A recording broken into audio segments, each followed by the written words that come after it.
Marcellus Boyd, a 17-year-old honor student, was moments from giving his valedictorian speech when police stormed the stage, guns drawn, no explanation. The crowd screamed. His mother fainted. The principal stepped back and said nothing. He was arrested in front of his entire school. But when the footage leaked online, what the body cam didn't show turned everything upside down. Now ask yourself, why did no one stop it? Before we deep dive into this interesting story, subscribe to our channel and tell us where are you watching from. Share in the comments below. The door clicked open, with a soft, hesitant creak, cutting through the dry murmur of an 8:00 a.m. economics lecture. Every head in the auditorium turned. In the back of the room, someone coughed. Up front, chalk squeaked on the board, then stopped. Marquise Taylor stood frozen in the doorway, chest rising and falling with the ragged rhythm of someone who had run too far too fast. His gray hoodie clung to his shoulders with the faintest sheen of sweat. His fingers trembled around a battered notebook. 3 minutes late. 3 minutes. Dr. Ronald Beckett straightened his tweed jacket, lowering the chalk to the tray as though it were a gavel. 60 students watched, their pens hovering mid-air, waiting for his verdict. "Well," Beckett said, his voice crisp, sterile, as if he were slicing open a sealed envelope. "What a surprise." Marquis swallowed hard. "I'm sorry, sir." "No," Beckett cut him off. "Save it." He stepped forward, shoes tapping in measured, deliberate rhythm against the polished floor. "Mr. Taylor, I've told this class from day one that punctuality is not negotiable. I will not tolerate chronic lateness." Marquise blinked, thrown by the word chronic. This was the first time he'd been late all semester. His lips parted to say so, but the weight of 50 stares pressed down on him, pinning his voice to his throat. Beckett gestured at the door like a conductor dismissing a misplayed note. "You're disrupting my lecture. Out." The room fell even quieter. Somewhere, a student's phone vibrated on a desk. Marquise glanced at the clock above the whiteboard. 8:03. He'd been awake since 4:15. He'd mopped the tile floors of a diner until his arms burned. Clocked out, changed in the bathroom, sprinted 3 blocks to the bus stop, and still made it across campus on time. He tried again. "Professor Beckett, it's just..." Beckett's mouth tightened. "I said out. This is an academic environment, not a bus terminal." A snicker rose from somewhere in the back row. It felt like a knife pressed to the skin of Marquise's neck. His stomach churned, a sick mix of exhaustion and humiliation. He could see the headlines in their eyes. Lazy, unprepared, just another stereotype dragging himself in late. The notebook in his hand suddenly felt like a shield too flimsy to hold. He gathered what little dignity he had left, stepped backward through the doorway, and let it swing shut between himself and the class. Behind the door, the muffled drone of Beckett's lecture resumed. Inside, the students turned back to their notes. Outside, Marquis stared at the floor tiles, their sterile beige swimming under his gaze. He moved down the hall like someone walking underwater. His legs were heavy, his palms slick. He reached a bench near the vending machines and sank onto it, eyes fixed on the scuffed toes of his sneakers. The air smelled faintly of burnt coffee and floor wax. From his pocket, his phone buzzed, one notification after another. His boss from the diner asking if he could cover the lunch shift. His landlord reminding him rent was due. His mother texting a heart emoji she'd learned how to send last month, as if to soften the request that followed. "Need help with Jamal's med." Marquis rubbed his temples. The room he'd just been thrown out of might as well have been on another planet. In there, the only thing that mattered was a clock on a wall. Out here, his life was a series of alarms. The images flickered behind his eyelids. His mother, shoulders hunched at the kitchen table, coughing into a paper napkin to hide the sound from Jamal. His brother, 11 years old, clutching a math workbook he couldn't focus on because the power had been cut off again. The half-empty fridge, a stack of envelopes marked final notice. 3 jobs, full course load, no margin for error. One misstep, and everything could collapse. A group of students passed by, laughing about something on TikTok. They didn't notice him. They never did. He thought about going back inside, about demanding Beckett listen to him. But he knew what would happen. The same cold stare. The same assumptions. The professor didn't care that Marquise's shoes still smelled faintly of kitchen grease from the diner. He didn't care that Marquis had been awake for hours before the sun came up. He was just another black student in a hoodie. Late. Marquise's phone buzzed again. This time it was a notification from his bank. Balance 1342. He closed his eyes and breathed out through his nose, steady and slow, trying to hold back the rising tide in his chest. He heard a door creak somewhere behind him. Footsteps. He didn't look up. Inside the lecture hall, Beckett was already deep into a graph on the board, his voice filling the room with jargon about marginal cost curves. Students scribbled. A young woman in the back row, Elise Monroe, though Marquis didn't know her name yet, bit her lip, her pen motionless above the paper. She had watched the whole thing. She had seen the way Beckett's eyes narrowed, not with disappointment, but with something sharper. From her seat she'd caught a glimpse of Marquis's face as he left. Not anger, not defiance. Shame. And beneath it, something heavier. She adjusted her glasses, gaze flicking to the clock. 3 minutes. She thought of the email Beckett had sent last semester, about certain students lacking professional discipline. She thought of the subtle pauses in his lectures when a black student raised their hand. She thought of the pattern she'd been quietly noting but never naming. She stared at the door Marquis had just slipped through, her heart pounding. Out in the hallway, Marquis pulled his hood up. The bench felt colder now. He imagined Beckett's voice echoing down the hall. This is not a bus terminal. The words sank in, heavy and personal. He wondered if anyone in that room knew he actually came from a bus terminal. Literally. His second job was at the downtown transit station's lost and found counter. When shifts ran late, he sometimes slept in the staff lounge. He reached into his backpack, fingers brushing the folded paper of his schedule. 3 jobs, 5 classes, and a family depending on him. He was 20, but some days he felt 50. His stomach growled. He'd skipped breakfast to make the bus. He thought of the eggs cooling on the diner's grill when he clocked out. He thought of the look on the cook's face, an older man who'd said, "You're gonna burn out, kid." Maybe he already had. A door at the end of the hall opened, spilling sunlight across the floor. Voices drifted in, students laughing. Free, easy. Marquis stood slowly, tucking his phone back into his pocket. His reflection stared back at him from the vending machine glass. Dark eyes ringed with exhaustion, shoulders squared as if bracing for impact. He turned toward the exit, determined to get some air before his next shift. Back inside, Elise's pen tapped against her notebook. She scribbled a note in the margin. Patterns, documentation, bias. She didn't know why she wrote it. Maybe it was self-preservation. Maybe it was instinct. Marquis pushed the door open to the outside world, the cold morning air wrapping around him like a second skin. For a brief moment, he closed his eyes, the sun warming his eyelids. Somewhere behind him, a voice murmured. He wasn't sure if he imagined it. Then he heard the faint click of a camera shutter. He opened his eyes and glanced over his shoulder, but the hallway was empty. He started down the steps, fists clenched, not in anger, but in shame. Shame at being seen as a disruption, a problem, a stereotype. Shame at feeling powerless. What he didn't see, what he couldn't see, was the figure lingering at the back of the lecture hall, watching him slip away through the small rectangular window in the door. A figure who had already begun writing an email. A figure who might change everything. Marquis walks out of the lecture hall, fists clenched, not in anger, but in shame. But someone was watching him closely from the back row. The hallway was quieter now. Students drifted past in pairs, their voices low, glances flicking toward Marquis, and then away like he was a stain they didn't want to look at too long. He sat hunched on the cold bench, the vinyl cracked beneath him, his backpack wedged between his knees. The echo of Beckett's voice still rang in his ears. This is not a bus terminal. Marquis opened his phone, swiping through his notifications. His thumb hesitated over the Uber app. Another shift tonight. Another 12 hours. His eyes burned with the dull ache of exhaustion. The screen's blue light carved shadows under his cheekbones. For a moment he let it dim and pressed the heel of his hand to his forehead. Outside the window, a campus shuttle hissed to a stop. Doors folding open. Students piled on, laughing, scrolling their phones, their voices muffled through the glass. The bus idled, warm air puffing from its exhaust, then pulled away toward the far side of campus. Marquis's chest tightened. He remembered how many nights he'd dozed off on one of those buses, forehead against the cool window, waking up 2 stops past his own. His fingers slid across the cracked case of his phone. A message from his mom sat unread. Doctor said refill costs $48.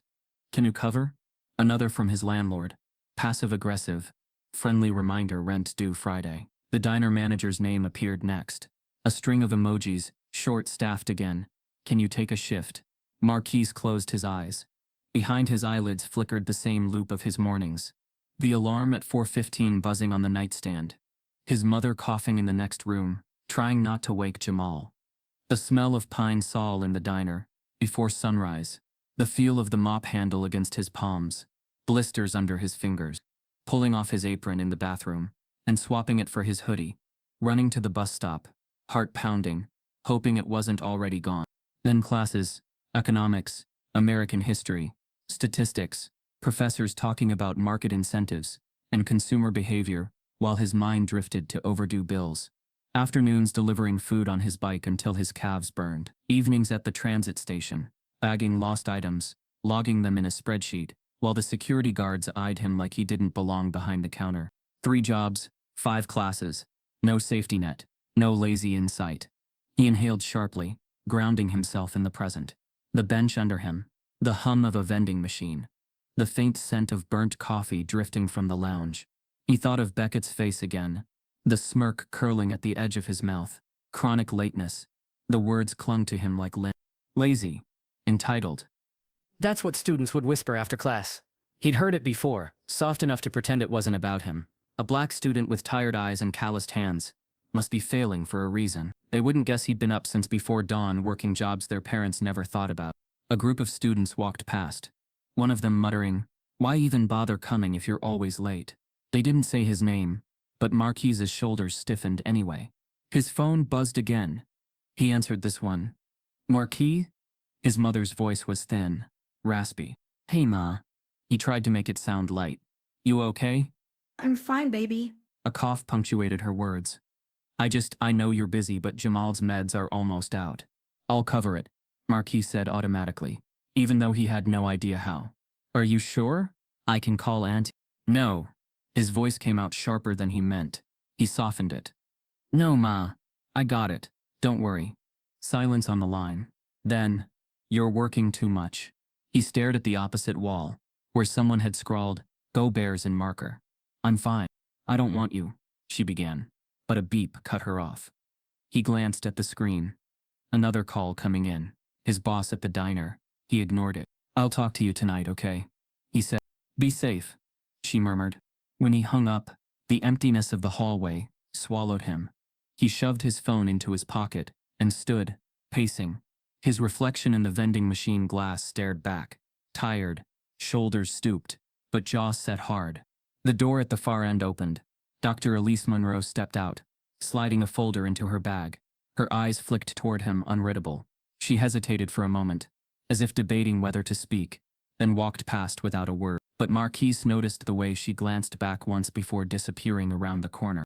He exhaled. Maybe she'd seen everything. Maybe she hadn't. Either way, it didn't matter. He had work. By dusk the city glowed with the fractured neon of convenience stores and bus stop ads. Marquis's car, a beat-up Honda with a cracked dashboard, idled outside a downtown hotel. The Uber app chimed. New ride request. He rubbed his eyes, swigged the last of a lukewarm energy drink, and swiped to accept. He'd already delivered meals on his bike, clocked a shift at the transit station, and now was driving until midnight. The interior of the car smelled faintly of fries from a delivery bag he'd forgotten to throw out. He rolled the window down. A man in a suit climbed into the back seat. White, mid-40s, Bluetooth headset still in. "Airport," he said without looking up from his phone. Marquis nodded, merging into traffic. For a while the only sound was the GPS voice giving directions. The man sighed dramatically at a red light, tapping at his phone. "You guys really ought to keep water bottles back here," he muttered. Marquis said nothing. His hands were steady on the wheel, but his eyelids felt like sandpaper. He fought the urge to blink too long. The man glanced up at him in the rearview mirror. "You look tired." Marquis managed a polite smile. "Long day." "Yeah. Well," the man said, returning to his phone. "We all work hard." The words landed like a slap. "We all work hard." The light turned green. Marquis pressed the accelerator. He thought of Beckett's face, the snickering students, his mom's cough, Jamal's meds. His body ached from standing all day. The car's heater blasted too warm. He adjusted the vent, blinking hard. The lane markers blurred slightly. He blinked again, sharper this time, and the blur cleared, but the weight in his head didn't lift. "You okay up there?" the man asked, a thread of suspicion in his tone. "I'm fine," Marquis said. His voice sounded distant, even to himself. Another red light. His hands loosened on the wheel. He flexed them. He just needed air. He just needed... The horn of a car behind them blared. The light was green again. Marquise's foot slipped off the brake. "Hey," the man barked. "You awake?" Marquise's head jerked up. "Yeah. Sorry." He pressed the gas, merging back into the flow of traffic. The buildings on either side flickered past in neon and shadow. The man's phone tilted, its camera glinting in the rear view. He held it up, subtly at first, then more obviously, filming. "Unbelievable," he muttered. "I paid for a safe ride, not whatever this is." Marquis swallowed hard, focusing on the road. "Sir, I'm just... You're on something," the man snapped. "Don't deny it. Your eyes are glassy." "I'm just tired." "Yeah, right." The man angled the camera to catch both of them. "Look at this. Driver's clearly impaired." Marquise's pulse spiked. "Please don't do that." The man ignored him. "People need to see this." Marquise gripped the wheel tighter. The edges of his vision dimmed slightly. His breathing went shallow. "Sir," he said again, but his voice cracked. The man smirked at the screen. "Going viral tonight." The next moment stretched thin, like plastic about to tear. Marquise's eyelids fluttered. The car drifted half a foot toward the curb before he corrected. A honk blared. The man cursed. "Pull over," the man snapped. "Right now." Marquise's hands trembled. He flicked on the hazard lights, easing the car toward the shoulder. His heart hammered. The man's phone stayed raised, lens fixed on him like a weapon. "Jesus," the man muttered. "You're high, aren't you?" They just let anybody drive these days. Marquise wanted to tell him everything, that he wasn't high, that he hadn't slept, that he was holding his family together with frayed string. But his throat was dry. Words stuck like gravel. He put the car in park and leaned forward, forehead against the steering wheel for a split second, trying to breathe. The man's voice receded into a buzz. The glow of the phone screen flickered against the car's interior, casting harsh light across Marquise's face. Outside, traffic roared past, indifferent. Inside, the camera kept rolling. That night, Marquise collapses behind the wheel while driving Uber, and a white passenger records it, claiming he's on drugs. The video goes viral by morning. The screen light burned into Marquise's retinas long after the car ride ended. He'd pulled over on the shoulder until his heartbeat slowed, then finished the trip in silence, jaw locked. The passenger had stepped out at the airport without even tipping, still muttering into his phone. By the time Marquise opened his own, the video was already online. The thumbnail alone was damning. Marquise slumped over the steering wheel, eyes half shut, hazard lights blinking red behind him. The caption read, "Uber driver on drugs with me in the car. SMH. Within an hour it had been reposted to Twitter, Facebook, TikTok. Comments cascaded. "Of course he's high. This is why you can't trust these drivers. Jail him." Marquise stared at the screen in his parked car, the city's glow flickering through his windshield. He tried to type a response, something simple. "I was just tired. I work 3 jobs." But the cursor blinked at him, mocking, and his fingers felt like lead. He closed the app. By the time he opened it again 15 minutes later, the video had crossed 30,000 views. Morning came gray and heavy. On campus, students scrolled through their feeds as they walked, some whispering to each other when Marquise passed. He could feel the shift, like the air itself had changed density.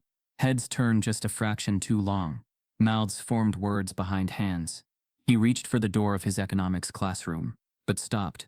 Through the glass panel he saw Beckett at the podium, gesturing as he spoke. Several students glanced at their phones, then at the empty seat where Marquise usually sat. He stepped back. His phone buzzed. University email. Subject: urgent disciplinary review. His chest tightened. He tapped it open. "Mr. Taylor, in light of recent allegations regarding your off-campus conduct, the Office of Student Integrity has scheduled a preliminary hearing to determine whether you remain eligible for enrollment. Attendance mandatory." His thumb hovered over the screen. Allegations. Off-campus conduct. He swallowed hard.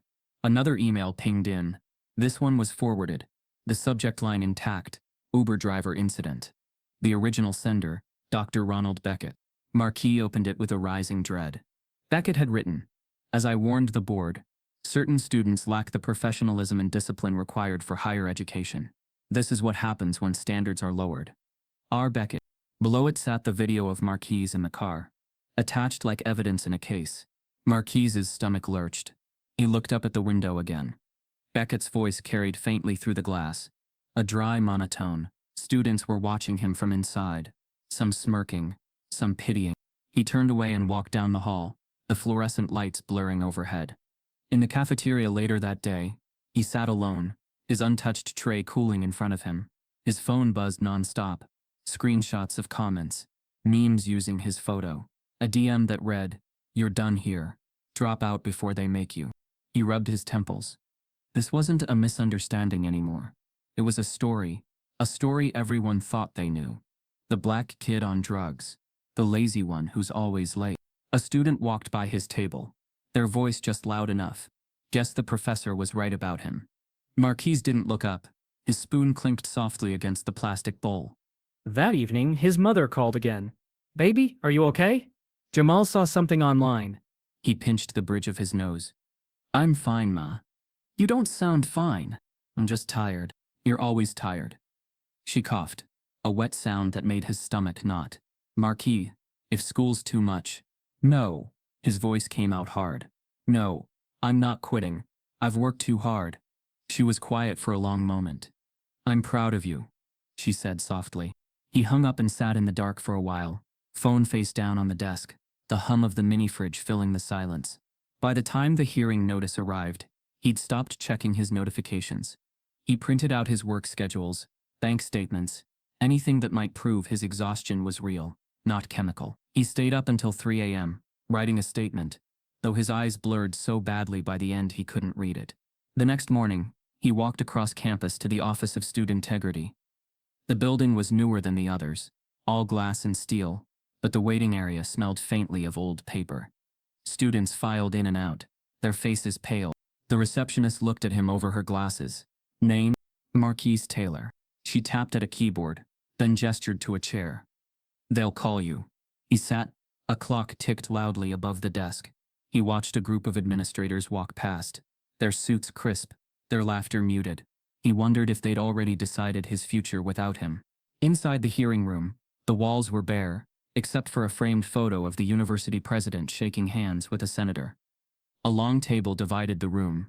3 administrators sat on one side, papers stacked neatly before them. On the other side, a single chair waited for him.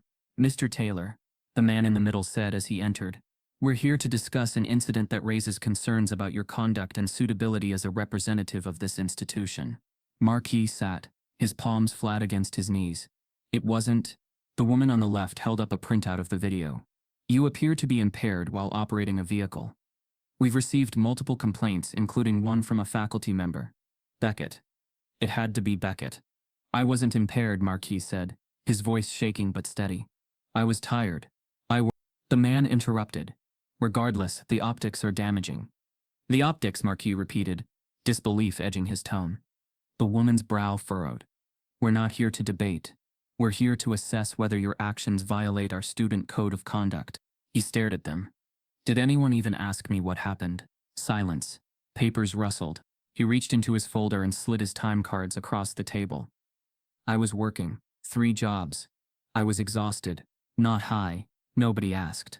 You just assumed." The third administrator, who hadn't spoken yet, cleared his throat. "We will review all materials. In the meantime, you're on interim suspension from all extracurricular activities and subject to academic audit." Marquise's hands curled into fists in his lap. He forced them to relax. "So I'm guilty until proven innocent." No one replied. He gathered his papers, but one slipped to the floor. As he bent to pick it up, he caught a glimpse of the man in the middle whispering to the woman on the left. Her lips moved. "High risk." He stood. "Am I done?" "You'll receive our decision within a week," the man said. He left the room, the door closing softly behind him. Outside, the campus buzzed with spring sunlight. Students lay on the grass, laughing, tossing frisbees. The normalcy felt obscene. He walked to the library steps and sat, folder in his lap. His heart felt like a stone. He opened his phone. The video had passed 500,000 views. The passenger had been interviewed by a local news station, describing how terrifying the ride had been. A new caption trended: "Stone cold student driver." He scrolled down. There, under the video, was a new comment from an account he didn't recognize. "Check your email." He frowned. Opened his inbox. A new message sat at the top. No subject line, no sender name. Just an attachment. His thumb hovered. He tapped. A security camera view popped up. Grainy footage of the diner kitchen at 4:37 a.m. There he was, in his apron, mopping floors, eyes heavy. A timestamp burned in the corner. The morning of the Uber ride. Proof. He stared at the screen, the noise of the campus fading.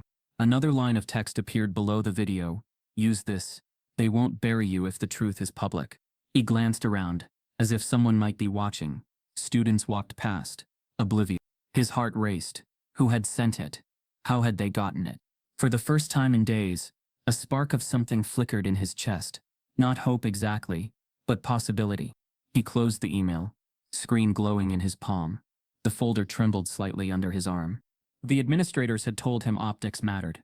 Maybe he could change what people saw. But another thought cut through. Would anyone even care about the truth now? Just before a hearing that could suspend him, someone forwarded security footage from the diner. Time-stamped proof marquee was working. But will anyone care? The fluorescent lights in the faculty conference room buzzed with a faint, almost imperceptible hum, like tension bleeding into the walls. Dr. Elise Monroe adjusted the silver clasp on her binder, fingers trembling just slightly, not from fear but fury. She had watched injustice wear too many disguises at this university. Policy, tradition, procedure. Now it wore a tweed jacket and tenure. Across from her sat the Academic Disciplinary Board, 3 tenured faculty members, 1 dean, and a compliance officer, all white, all older, all wearing the same thin expression of administrative neutrality. "We appreciate you coming forward, Dr. Monroe," Dean Hadley said, folding his hands over a printed agenda. "But this meeting is about Mr. Taylor. Let's stay on topic."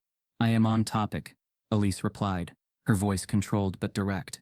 What happened to Marquise Taylor wasn't just about a viral video. This institution helped create the lens through which that video was judged. You've let bias fester here long before anyone pulled out a camera. A pause followed, pregnant, heavy. She didn't look away. Beside her, the university's legal liaison scribbled something onto a yellow pad. Elise noticed her pen had gold flakes in it. Elise pulled a slim flash drive from her bag and handed it to the tech officer at the end of the table. The screen behind them flickered to life. Grainy footage played. Marquise mopping floors, wiping counters, dragging bins. His limbs moved with the bone-deep fatigue of someone who lived in survival mode. Marquis wasn't impaired, Elise said. He was exhausted. Exhausted from doing the labor that this country pretends doesn't exist when black students step into classrooms. Dean Hadley cleared his throat. "With respect, Dr. Monroe, your emotional investment is understandable, but please try to keep your remarks professional." The room tilted slightly. Professional. She'd been called brilliant, driven, resourceful, but only in private. In meetings like this, she became emotional. She became aggressive. When she refused to shrink. "I am being professional," she said slowly, "but I won't make myself smaller, so you can stay comfortable." Professor Langford, a silver-bearded economist, leaned forward. "Let's be clear, Dr. Monroe.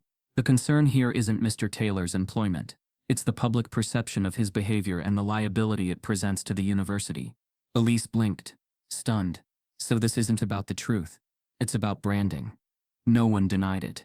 She stood and placed Marquis' academic record on the table, straight as in his major, full course load, no prior incidents. She followed it with emails. One from a career advisor, who ignored Marquis' internship application. One from the Office of Financial Aid, marked UN Read. And finally, Beckett's forwarded message, mocking Marquis and calling him not college material. "Tell me," she said, holding the room with her gaze. "If the student's name were Matthew or Connor, would we be here? Would we be calling a young man working 3 jobs and earning top grades a liability?" Dean Hadley raised a hand. "Dr. Monroe," but she was already moving forward. "Would we be questioning his fitness, or would we be applauding his resilience in the alumni newsletter?" Langford scowled. Your tone is becoming combative. And there it was. A moment Elise had seen coming from the start. My tone is a response to being ignored, she replied. When black faculty speak with clarity, we're labeled hostile. When we advocate, we're overstepping. I'm not being combative. I'm being clear. The compliance officer, younger than the others, but still painfully cautious, shifted uncomfortably. Dr. Monroe, please understand that we value your input, but this meeting is not a review of Professor Beckett's conduct. Then you're not interested in justice, she said. That ended the conversation. Outside the room, the hallway stretched long and sterile. Elise walked it slowly, binder tight to her chest. She had given everything she had: data, facts, narrative, and still, they called her the problem. Not Beckett, not the system. She pushed open the heavy glass doors, leading out to the quad. The spring wind sliced through her coat, biting into her arms. She welcomed the sting. It was something she could feel, unlike the hollow silence of administration speak. She checked her phone, one message from Marquis. Thank you. No one's ever spoken up for me like that. She exhaled.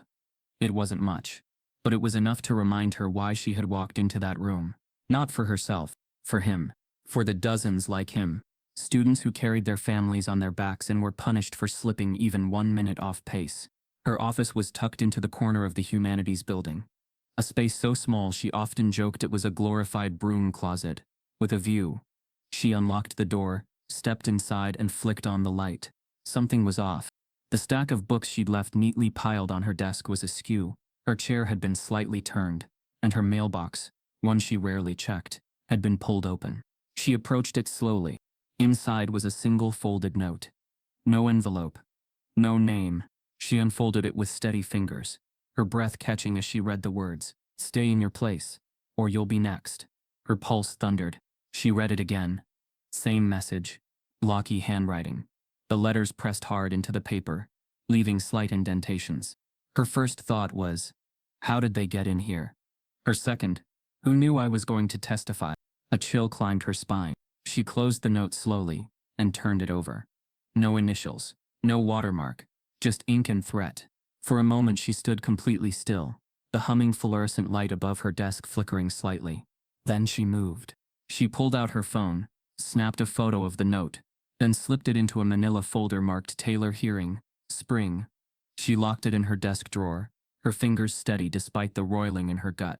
This wasn't the first time she'd been warned, but it was the first time they'd written it down.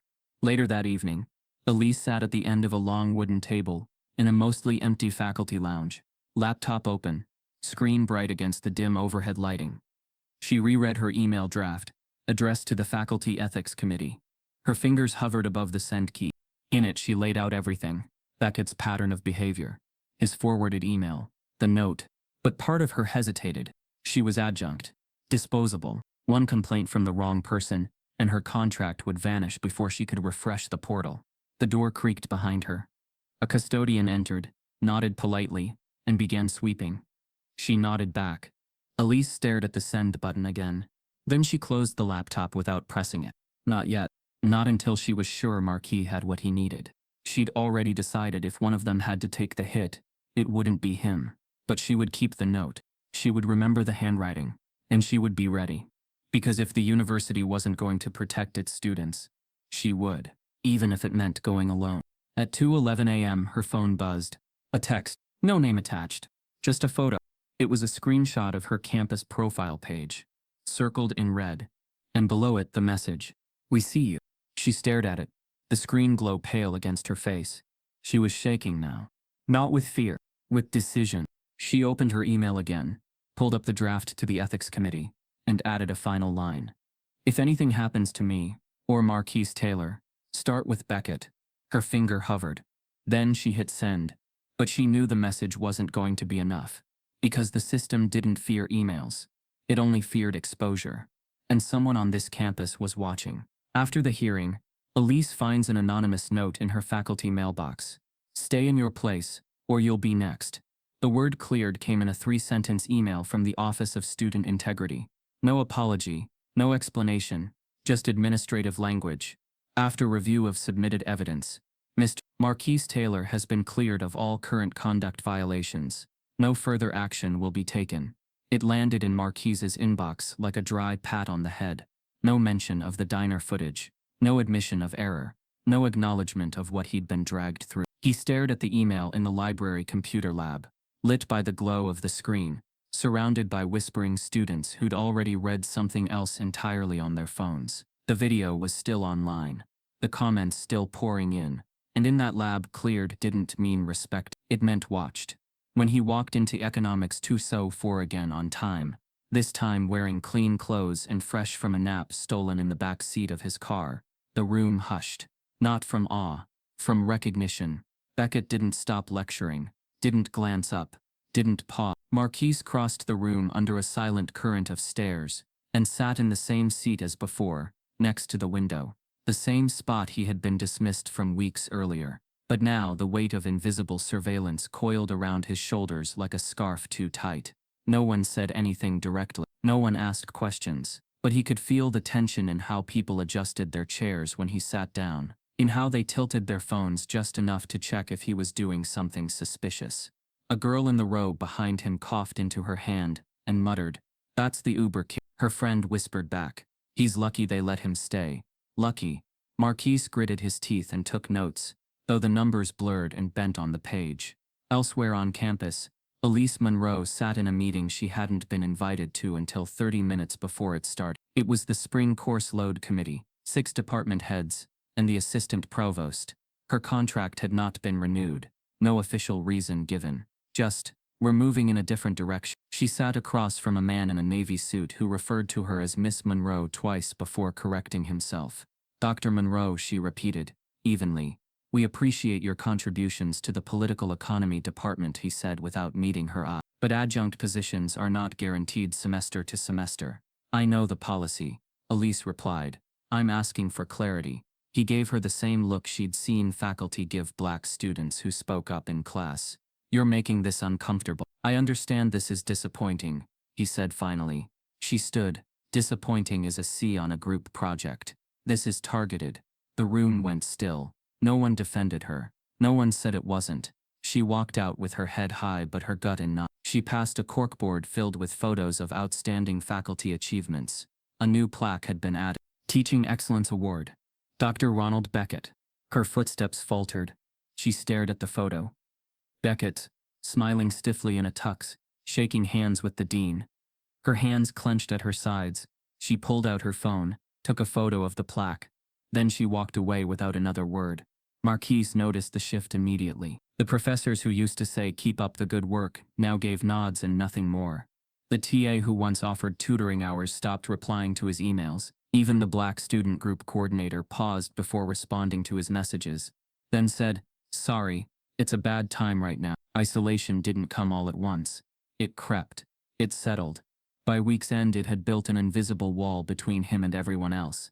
He sat alone in the library, ate alone at the edge of the dining hall, walked with his eyes forward, headphones in, not listening to music, just avoiding questions. He had been cleared, but not believed. And that was the real sentence. Back in class, Beckett continued as though nothing had ever happened. No mention of the forwarded email, no comment on the investigation, just more graphs, more terms, more cold efficiency. One day, Beckett posed a question about income elasticity, and called on everyone in the row except Marquis. It happened again the next week, and again. He had become invisible. Marquise didn't need to be acknowledged. He didn't want attention, but this was different. This was erasure. He raised his hand once. Beckett looked past it like it wasn't there. Another student answered. Marquise lowered his arm slowly. He wondered if anyone noticed. They didn't. One Thursday afternoon, in the back of the library near the political history section, Marquise opened his laptop to work on a paper. The login screen blinked. He typed slowly. His fingers hovered over the trackpad. On impulse, he opened a browser and typed, ratemyprofessor.com. He hesitated, then searched, Dr. Ronald Beckett. The page loaded slowly. There were 5 reviews at the top, all glowing. Phrases like tough but fair, legend in the field, knows his stuff. Marquise almost clicked away. But then he noticed the filter button. He clicked oldest first, and the screen changed. A string of reviews appeared, anonymous, but with clear tones. If you're a student of color, good luck. He made me feel stupid every week. Asked me 3 times what country I was from. I'm from Chicago. He told my friend her cultural background probably affected her test performance. Will humiliate you if you're late. Doesn't apply to everyone. Just, there's something off. You'll feel it. You just won't be able to prove it. Marquis stared. There were dozens more. Some with low ratings. Some flagged for review. He clicked through page after page.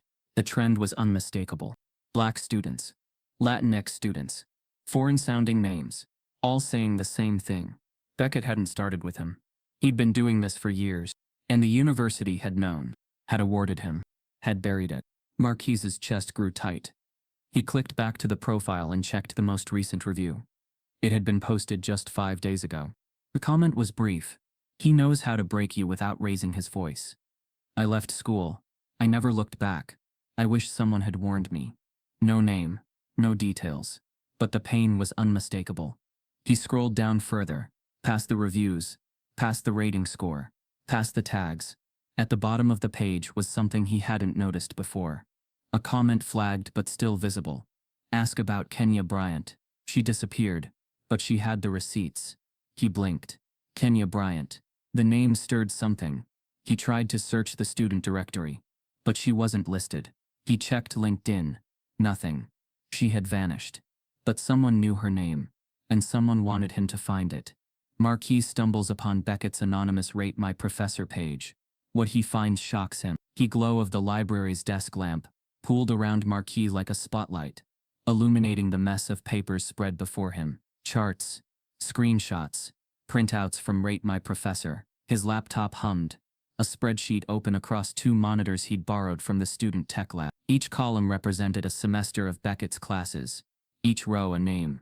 The pattern was impossible to ignore now. Marquis scrolled slowly. Grade averages in blue for white students. In red for black students. The disparity was a canyon. Semester after semester the same result. Black students earned lower grades regardless of test scores or attendance. Comments in the notes column described public humiliation. Sarcastic remarks about accents. Constant random grade rechecks. He rubbed his temples. This wasn't just about him anymore. It was about something systemic. Something bigger than one viral video. A knock at the library study room door made him jump. Elise Monroe slipped inside, balancing 2 mugs of coffee. She shut the door behind her, glancing at the papers.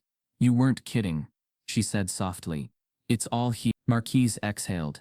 I knew it wasn't just me, but seeing it like this, he gestured to the screen. It's like he's been running a quiet filter no one wants to name. Elise set the coffee down and leaned over his shoulder, eyes scanning the data. Her jaw tightened. I've been at this university for 3 years, she said. Every black student who's come through my office has some Beckett story. I started keeping mental notes, but never dared to write them down. It felt paranoid. But this, she tapped the spreadsheet. This is evidence. Marquis scrolled to another tab. It showed test scores versus final grades. Look, black students averaging A's on exams but getting C's in the course. Meanwhile, white students with lower exam scores get B's. Elise's brow furrowed. How is this not a lawsuit already? Marquis gave a humorless laugh, because no one wants to believe it, and the ones who live it drop out before they can fight. She was quiet a moment, then said, let's make them believe it. They met night after night in the small study room. Elise brought her faculty ID to access restricted data, grade distributions, anonymized demographic breakdowns. Marquis compiled every review from public forums, highlighting patterns. On the 3rd night, Elise walked in with a stack of papers, student evaluations from Beckett's classes. I had to beg a friend and admin to get these. Marquis looked through them. Comments glared back at him. Professor Beckett is brilliant but intimidating. Don't be late. Ever. I felt singled out because of my name. He laughed when I mispronounced a term, and the whole class joined. Elise dropped another sheet in front of him. Look at the grade distributions. He scanned them. Black students consistently in the lowest brackets. White students clustered at the top. It's like he's curving us down. Marquis muttered. Elise nodded grimly. This isn't just bias. It's sabotage. Marquis sat back, stunned. So what do we do? File a complaint? Go to the dean? Elise shook her head. I've tried. The lawyer always says the same thing.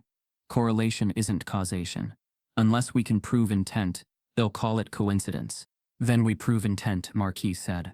Elise gave him a long look. That's a war. Marquis looked back at the spreadsheet. I've been fighting one my whole life. The next day, Elise arranged a meeting with the university's in-house counsel. They sat in a conference room, lined with oak shelves filled with outdated law books. The lawyer, a middle-aged man named Peterson, listened with polite detachment as Marquis laid out the data. Peterson steepled his fingers. Impressive analysis, Mr. Taylor. But you're a student, not a statistician. These numbers could mean anything. They mean Beckett is discriminating against black students, Marquis said. They suggest disparities, Peterson corrected. Correlation isn't causation. Elise bristled. So you're saying unless Beckett writes an email that says I'm targeting black students, there's nothing you can do? I'm saying, Peterson replied smoothly, that in the absence of direct evidence of intent, these claims are legally weak. We would risk liability without guarantee of outcome. Marquis stared at him. Risk liability to who? To him? Peterson's smile didn't reach his eyes. To the university. Elise's hands clenched. So you'll protect the institution but not the students? Peterson didn't answer. Marquis gathered the papers. Thank you for your time. When they left, Elise muttered under her breath. They're going to bury this. Marquis stopped at the stairwell. Then we don't give them the chance. He pulled out his phone. We go public. Elise hesitated. That's dangerous. So is staying quiet, he said. That night, Marquis sat in his car outside the diner, laptop balanced on the steering wheel. He was combing through the Rate My Professor reviews again, looking for anything, any breadcrumb that might lead to intent. He'd already flagged 33 reviews from black students describing mistreatment. He started sorting them by date. That's when he noticed something strange. Every semester there was at least one review that felt different. Not just frustrated but broken. Long, detailed accounts. Some deleted after a few days. Some flagged by the site, but still visible through cached pages. He clicked on one from 3 years ago. He failed me for missing one class when my dad died. I complained. He said life is hard. I left the university after that. Another from 2 years ago. He called me a diversity admit in front of the class. I dropped out. Marquis's stomach turned. How many had disappeared because of this man? He scrolled further, past the jokes, past the one-word reviews. Then he stopped. One comment stood out. Posted 18 months ago. Username anonymous. The tone was raw. He made me cry every week. I dropped out. Ask me about my story if you really want to know how he operates. Below it a name signed off, unusual for an anonymous review. Kenya Bryant. Marquis read it twice, then a third time. He copied it into his notes, heart pounding. He opened a new tab, searched the name. Nothing in the student directory. No graduation listing. No LinkedIn. Just a ghost of a person who had once been here. He called Elise immediately. You need to see this. She answered on the second ring, voice low. Marquis? What's wrong? I found someone. A former student. She named herself. Who? Kenya Bryant. Silence on the line. Elise's voice came back, softer now. I know that name. You do? She came to my office once, 2 years ago. Cried for an hour about Beckett. Said she felt like he was trying to break her on purpose. I told her to file a complaint. She never did. Then she disappeared. Marquis gripped the steering wheel. She left a trail. Elise's breath caught. Where? Rate My Professor. There was a pause. Then Elise said, we have to find her. Marquis stared at the glowing screen. If she's still willing to talk. He scrolled down again. At the very bottom of Kenya's review was a strange addendum. If you're reading this, you're probably next. Don't fight alone. A chill ran through him. Elise's voice was steady but urgent. Now. Marquis, send me everything.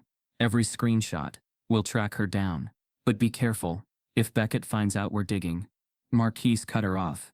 It's already too late to be careful. He saved the file. The name Kenya Bryant, bold in his notes. For the first time since this began, he felt like he wasn't walking blind. Someone had been here before. Someone had tried to warn him. The question was, where was she now? One review catches their eye. It's from a former student who says, he made me cry every week. I dropped out. Her name? Kenya Bryant. The name Kenya Bryant became a beacon and a warning. Marquis stared at it on his laptop screen, well into the early morning hours. Long after the campus had gone still, the cold hum of the vending machine beside him buzzed like a metronome of doubt. He kept refreshing her name, hoping something new would appear. But every search dead-ended the same way. No Facebook, no Twitter, no LinkedIn. It was like she'd been wiped from the university's history. Or erased herself. Elise joined him at the study room again by 7 a.m. A cardboard tray of coffees in hand. Dark circles under her eyes. Nothing? She asked. Marquis shook his head. She left traces old discussion posts on class forums, mentions in student group emails from 2 years ago. She was in the honors program. People said she could have gone anywhere. Elise sat beside him, voice quiet. Until Beckett. They didn't say more for a while. Eventually, Marquise pushed a legal pad toward her. This is everyone she interacted with in her last recorded semester. Group project logs, TA assignments, class forum comments, and I found a first name her roommate back then. Mia. Elise raised an eyebrow. You think she'd talk? It's a start. It took 3 days of following vague digital trails, email dead ends, and social media profiles that hadn't been updated in over a year. On the 4th day, Elise found a comment on a Reddit thread about racist professors. Someone named FemTruth24 had replied, "That sounds like what happened to Kenya. She never recovered from that humiliation. Last I heard she was bagging groceries somewhere near Flatbush." Flatbush, Brooklyn. It was a long shot. Marquis borrowed his cousin's car and drove 6 hours in silence. Elise rode beside him, her laptop balanced on her knees, eyes combing through public records. "Here," she said, as they crossed into Brooklyn. "Kenya Bryant, listed on payroll at a Key Fresh market near Church Avenue. Night shift." Marquise glanced at the clock. 7:23 p.m.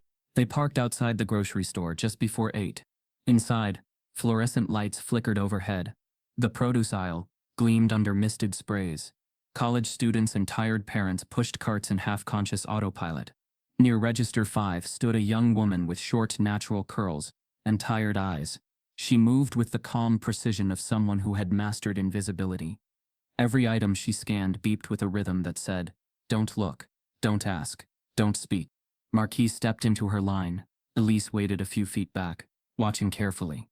As the customer ahead paid, Marquise took a breath and placed a pack of gum on the conveyor. Kenya scanned it without looking up. "I'm not here for groceries," he said gently. She paused, her eyes lifted, cautious, calculating. Marquise offered a small nod. "I go to Kingswell. You wrote a review. You mentioned Beckett." Her expression didn't change, but her shoulders tensed. "I didn't use my real name," she said flatly. "I recognized it, and I needed to find you." She glanced over his shoulder. "You with that professor?" "Elise Monroe," Elise said, stepping forward. "I'm the one who testified for Marquise." Kenya's hands trembled just slightly. She scanned the gum anyway. "I'm not trying to drag you into anything," Marquis said, "but your words, they helped. I need to understand what happened." Kenya reached for the receipt printer. "Why?" "Because he's still doing it, and people are still getting hurt." That landed. She looked at him for a long time. Her eyes searched his face, the bags under his eyes, the wariness in his shoulders that no college kid should carry. She hit a key on the register. "Manager's not here tonight. I get a break in 10. Wait out front." They sat on the curb near the parking lot, Kenya between them, her hoodie drawn tight. She sipped from a bottle of water, not speaking for nearly a full minute. "I was supposed to be a Rhodes candidate," she said quietly. "Top of my class, first in my family to even see a university campus. My mom used to wake up every morning and say, 'Go change the world.' I believed her." Elise said nothing, just listened. Kenya continued. "Beckett called on me during a lecture. Huge class, maybe 300 people. Asked me to interpret a cost function graph. I was off by one variable. Instead of correcting me, he said, 'Looks like someone skipped the prerequisites.'" Marquise clenched his fists. "He said it 3 times, Kenya whispered. Then added, 'This isn't an equity training seminar, Ms. Bryant. It's real economics.'" The whole room laughed. Elise's voice cracked. "I'm sorry." Kenya didn't respond. "I dropped out 2 weeks later," she said finally. "Lost my scholarship, couldn't afford to transfer. I started working here to help my mom. I've been here ever since." Marquis shook his head slowly. "You didn't deserve that." Kenya turned to him. "You didn't either, but you're still fighting." "I have to." She nodded once, a quiet weight in her eyes. "But I won't go back there." She added quickly, "I can't relive it. I thought about suing, about going to the papers. But no one listens to girls like me, unless we cry on camera. Marquise looked at her. I'm not asking you to relive it. Just help us tell the truth. She hesitated. Then, only if you promise me one thing. Anything. There's one more person you need. He knew everything. He was Beckett's TA that semester. Mine too. He filed a complaint. Then he disappeared. What's his name? She stared down at the pavement. Tariq Lowell. Marquis blinked. I've never heard of him. Kenya's jaw tightened. You wouldn't have. They erased him. He was a grad student. Brilliant. He called Beckett out on how he treated international students and black women. Said he heard him use a slur. A month later, his funding was gone. His advisor dropped him. He vanished. Elise pulled out her phone.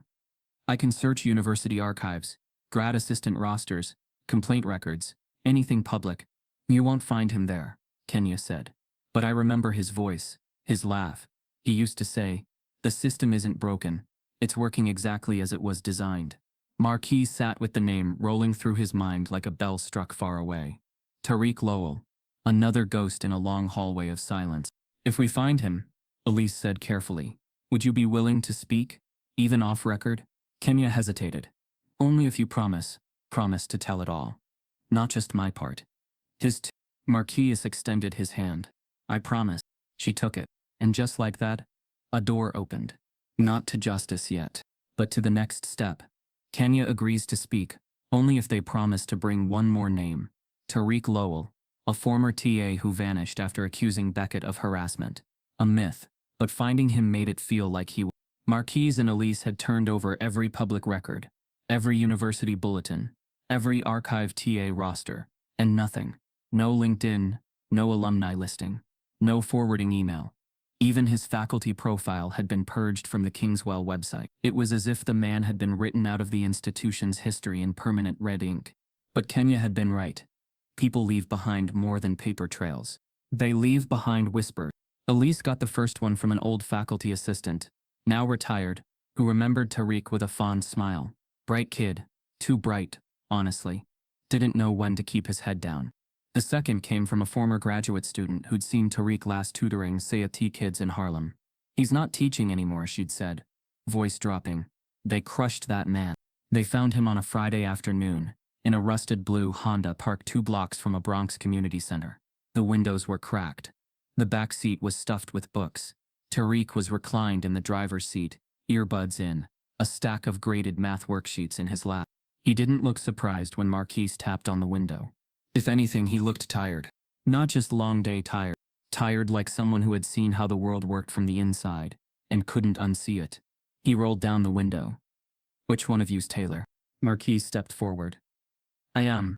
Tariq looked him over. Eyes sharp. Took y'all long enough. They sat at a park bench just across from the center. Kids' laughter echoed from the playground nearby, and the setting sun lit the side of Tariq's face with soft gold. He wore an old Columbia hoodie, frayed at the cuffs, and his beard had grown and patchy. But his voice still held steel. I saw Beckett humiliate a Nigerian student during a midterm review, he said without preamble. Kid had an accent, mispronounced a couple words. Beckett stopped the lecture, made him repeat it, then said, try again in English. Whole room went quiet. But nobody moved. Marquise's hands curled in his lap. Tariq leaned forward. I filed a formal complaint the next morning.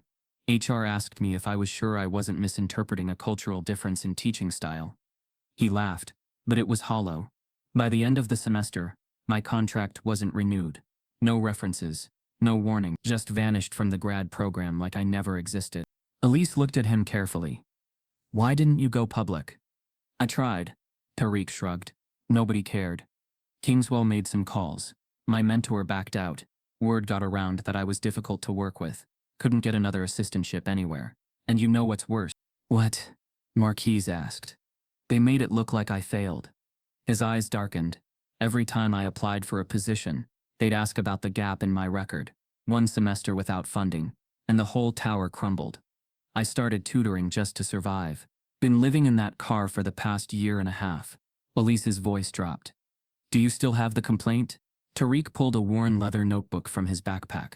Tucked inside was a printed email thread, dated and time-stamped. He handed it to Marquis. Marquis read the first message. It was from Tariq, addressed to 2 senior faculty members and H. As a teaching assistant in Dr. Beckett's Econ 301 course, I feel ethically obligated to report a repeated pattern of racialized treatment, including mocking student names, singling out non-native English speakers, and grading inconsistently across racial lines. Attached was a list of incidents, specific dates, direct quotes, names redacted, but the detail was surgical. The reply? One sentence. Thank you for your concern. This matter is considered closed. Marquis looked up. You documented everything. I thought the truth would be enough, Tariq said. It wasn't. Elise's voice cracked. Do you know how many students you could protect if this went public now? Tariq's expression hardened. I've already been punished for telling the truth once. But things are different, Marquis insisted. We're building a case. Kenya's speaking up. I've got data, video, proof.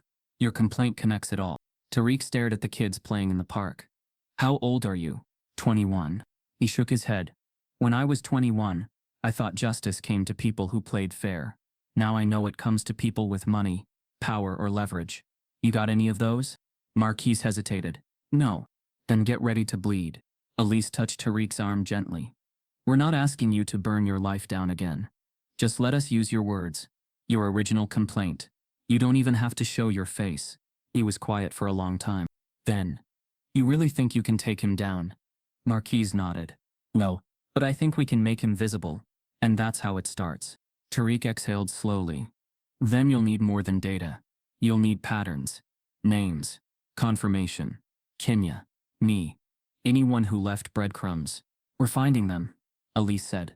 Tariq leaned back. Then you're going to need to understand something before you go any further. What? Marquis asked.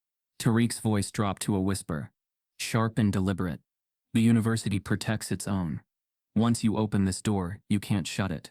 The official complaint was delivered on a Tuesday morning. It was written with precision, backed by over 40 pages of exhibits, testimony from former students, grade disparity spreadsheets, Elise's annotated lecture evaluations, Tariq's whistleblower complaint, and a copy of the forwarded email in which Beckett mocked Marquis as not college material. In author, Marquis and Elise had spent weeks building it, documenting every thread of the institutional silence that had quietly shredded black students under the guise of rigor. The complaint was filed with the Office of Academic Equity and Bias, stamped, logged, acknowledged but not addressed. Days passed, then weeks. And the university did what universities do best when faced with truth that can't be denied. It stalled. At first it came in small delays, emails that slipped through, requests for meetings that got rescheduled, vague promises of ongoing internal review. Then came the audit. Marquis received the notice in his campus inbox. Academic standing review, random selection notification. He stared at it, the words swimming on the screen. Random. He clicked into the message. It stated that his attendance, assignments, and academic records would be evaluated for compliance with the university's honor code. The audit would begin immediately. He read it 3 times. There were over 9,000 undergraduates. He'd been randomly selected 1 week after filing a bias complaint against a tenured professor. His jaw clenched. The audit required full access to his course materials, attendance logs, email history, and even social media. His scholarship status would be held pending review. Held, which meant frozen. He forwarded the message to Elise. Her reply was immediate. This isn't random. This is retaliation. 2 days later, Elise's classroom was moved without notice. She arrived to find a typed sign on her former door. Reassigned. The new room was in the oldest building on campus, down a narrow staircase with flickering lights and mildew on the ceiling tiles. The heating didn't work. The windows were sealed shut. A single desk light buzzed when switched on.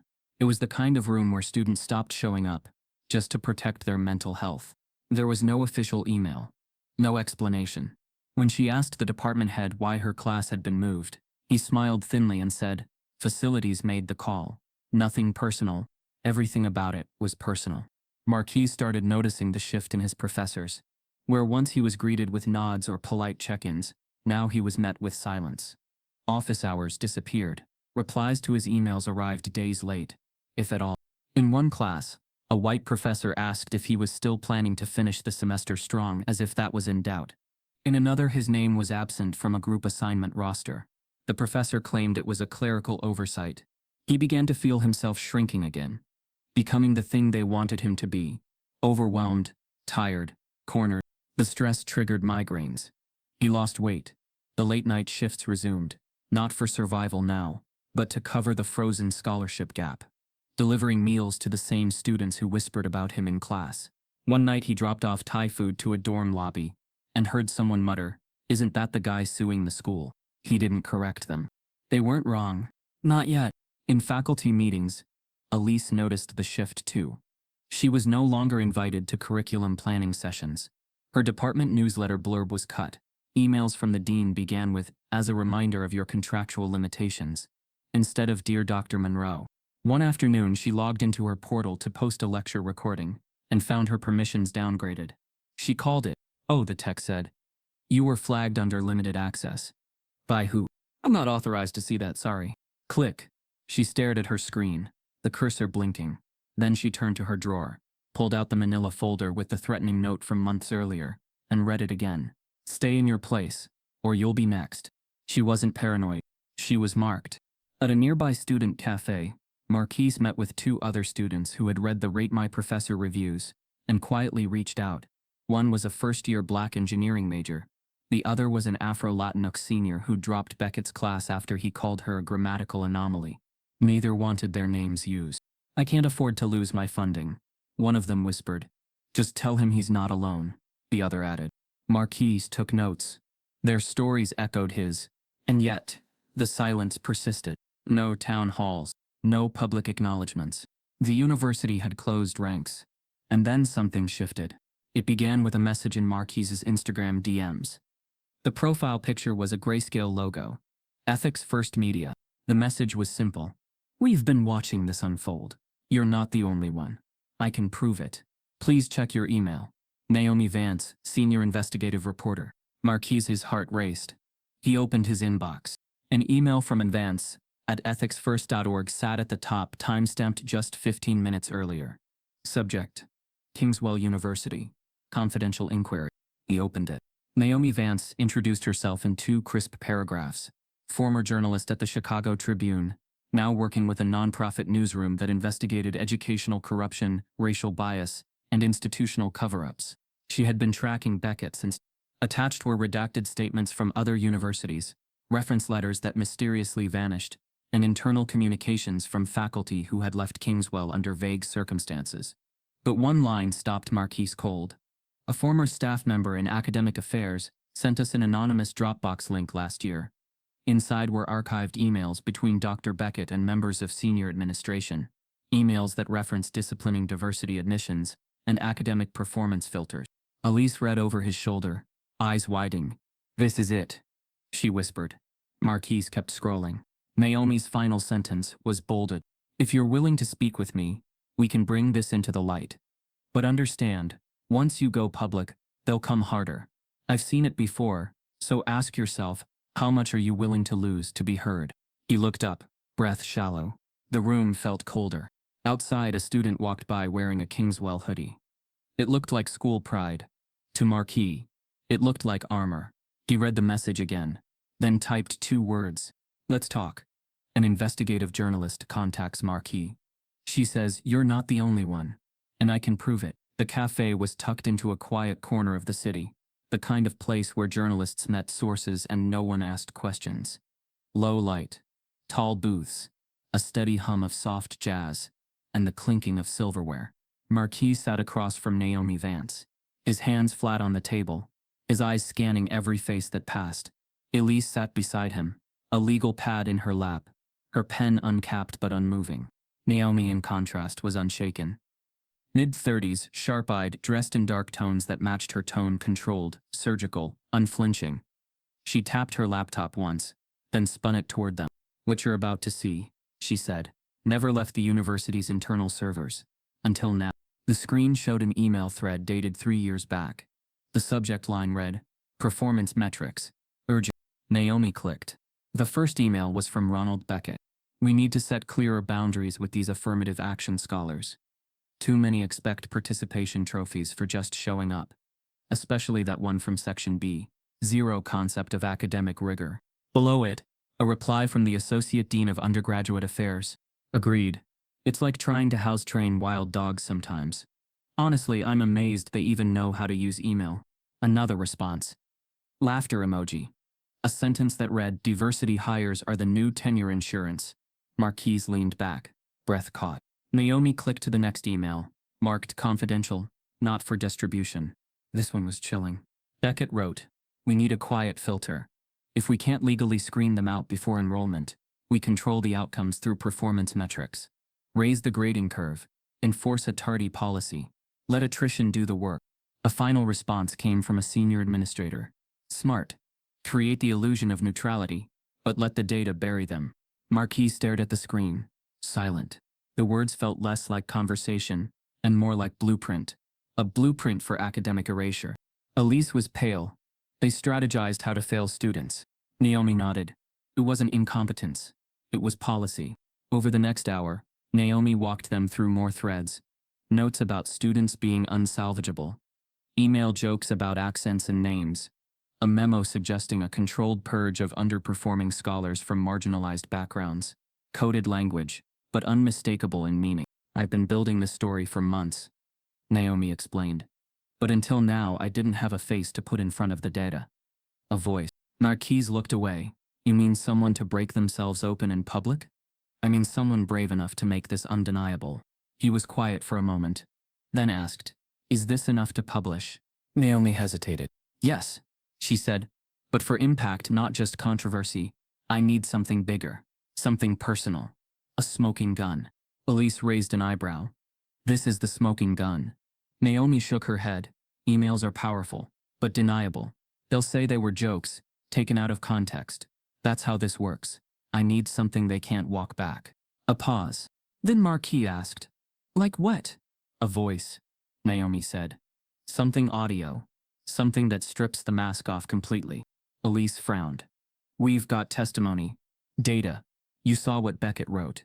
What more do they need?" Naomi leaned in. "People need to feel it. Until then, it's just politics." That night, back in the study room, the walls seemed to press in tighter around them.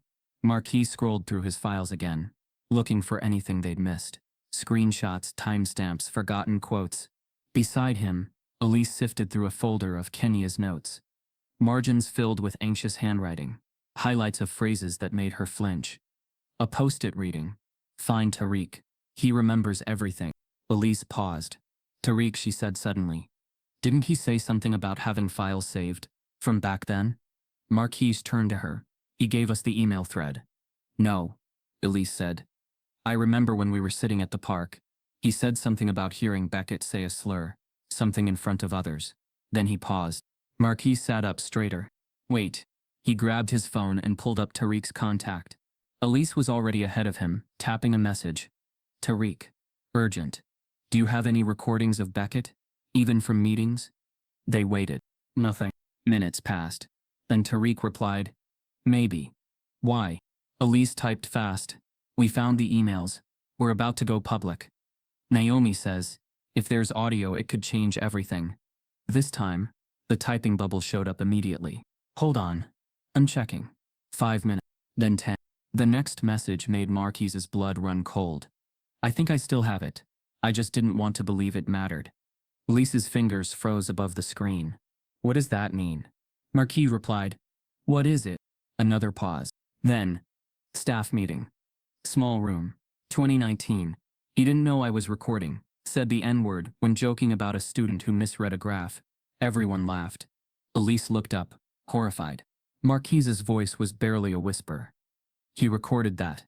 A final message from Tariq. "Yeah, it's on an old flash drive. If it still works, you'll hear it yourself." Marquis stared at the screen, pulse thudding. The slurs, the strategy, the silence. It was all real. And now, there was proof. Tariq remembers a recording he never deleted. Beckett, on tape saying the N-word. The flash drive was smaller than Marquis expected. Black plastic scratched at the edges, with a faded university logo barely visible on one side. Tariq handed it over without a word. His eyes were tired, but sharper now, alert in the way someone becomes when they realize they've been holding onto a lit match without knowing it. "This is from a staff meeting," Tariq said. "January 2019. Beckett didn't know I was recording. I wasn't even supposed to be there, just filling in for another TA. Why did you keep it? Elise asked. Tariq gave a slow, bitter smile. Because something in me knew no one would believe me otherwise. They were in Elise's cramped basement office now, moved again to an even smaller space without windows or working heat. It smelled faintly of mold and old toner ink. Marquis slipped the drive into her laptop.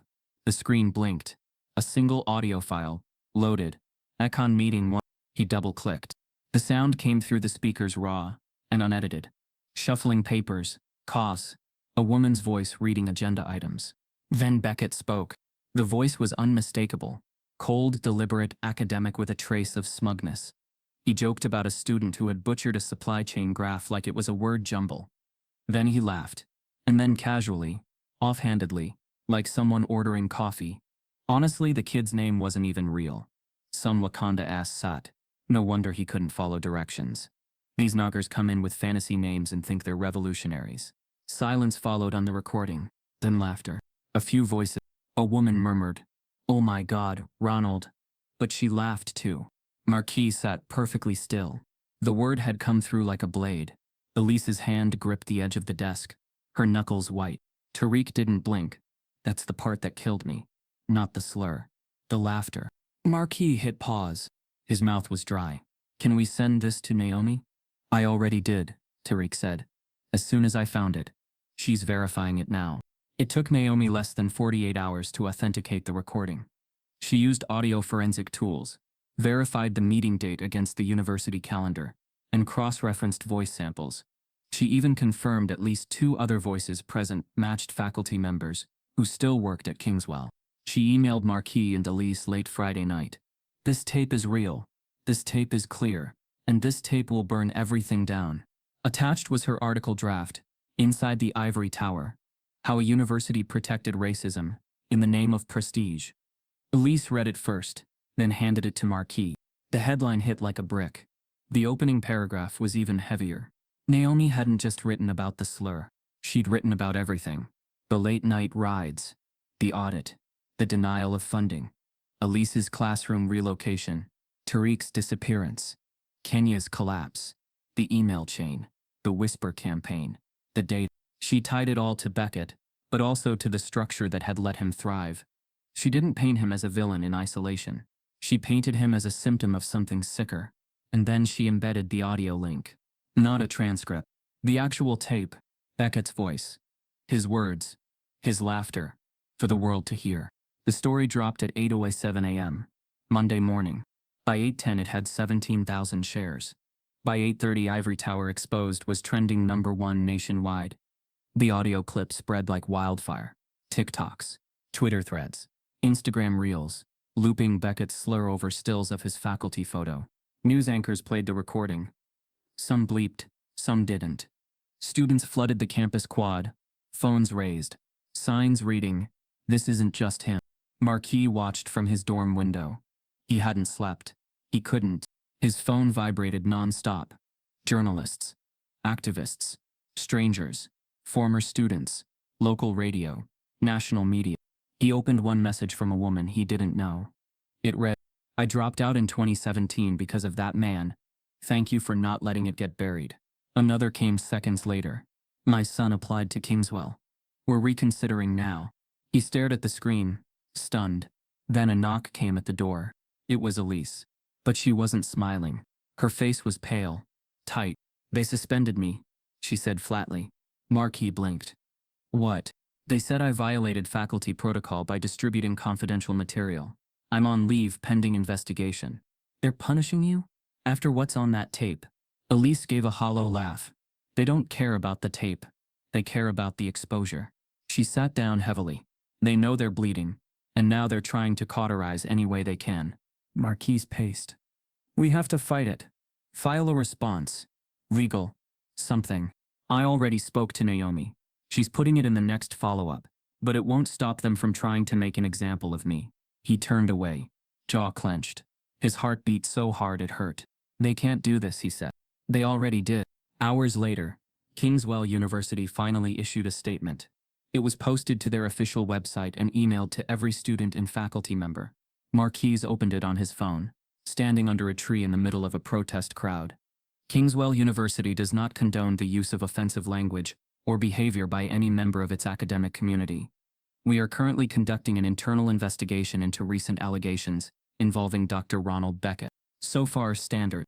But the next line, however, we urge the public to remember the importance of due process and to respect the rights of faculty members who may become targets of media campaigns.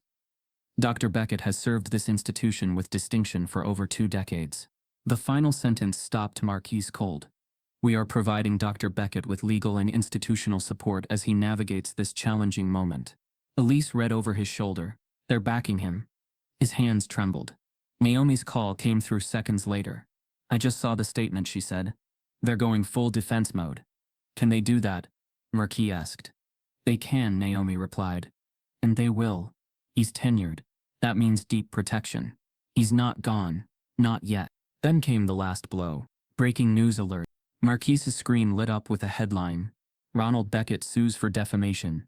Claims audio is deepfake. Elise stared at it in disbelief. Deepfake? She whispered. Naomi sighed. It's the new strategy. Discredit the source. Question the evidence. Shift the story. But it's real. I know. And we'll prove it again. But this just became war. Marquise didn't flinch. He closed the app and looked back out at the crowd. Hundreds of students now standing together, holding signs that read, "You can't suspend the truth." The system was trying to reassert itself. But the damage was done. The recording was real. The story was out. And for the first time, people were listening. Now the question was, how far would the university go to make it stop? Beckett's lawyer files a defamation lawsuit. The university issues a statement supporting him. Marquis stood in the hallway of his off-campus apartment building, a wrinkled envelope trembling in his hand. The notice had been duct-taped to his door. Final eviction notice. Non-payment. He'd seen it coming. Still, it hit like a punch to the chest. Rent was overdue by 11 days. Just 11. He'd stopped driving Uber to protect himself. Too many cameras. Too much attention. He'd turned down 3 night shifts at the diner after Naomi's story dropped. Every moment, not spent defending himself, was spent being used to prove himself. He couldn't be everywhere at once. Something had to give. Now, it had. He opened the door to the apartment. He wouldn't have much longer. The space was half-packed already. Boxes from a life that never fully settled. No pictures on the wall. No bed frame. Just a mattress on the floor, the edge sagging under the weight of exhaustion. He looked around. It didn't feel like failure. It felt like trade. This was the cost of fighting. Across campus, Elise Monroe tried to log into her faculty portal. Access denied. Her university email? Deactivated. When she called it, the tech stammered. I was told to restrict access until further notice. By who? I can't say, Dr. Monroe. I'm sorry. She hung up slowly, hands shaking, not with fear but with rage. She had tenure-track qualifications. She had awards. And yet she was being shut out like a trespasser in the house she helped build. Later that day, a letter arrived in her mailbox. Not even an email. Printed, official, impersonal. Due to ongoing internal investigations, your contract has been paused pending review of potential violations of faculty media conduct. Paused, as if truth-telling were a glitch. As if the silence they'd all been living under deserved protection. Elise placed the letter in a file marked evidence and locked it in her drawer. She wasn't done. Not even close. Meanwhile, Kenya received her first death threat. It came through her DM requests. The message was simple. You ruined a good man's life. You'll be next. Watch your back drop out.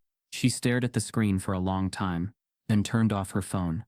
But when she walked into the grocery store that evening, a man at the counter whispered, "Is that the liar girl?" before ringing her up in silence. The slurs that once lived in lecture halls had found new mouths. But Kenya didn't flinch.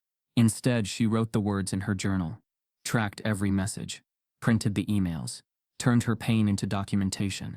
Because she'd once been broken by Beckett, now she was becoming unbreakable. What the university failed to calculate was the algorithm. By the end of the week, Naomi's article had been stitched into 11,000 TikTok videos. Gen Z didn't read articles. They narrated them over soft piano music and dramatic reenactments. Clips of Beckett's voice saying the slur were auto-captioned in a dozen languages. On Instagram, students posted side-by-side comparisons. Beckett's Teaching Award versus the email mocking black names.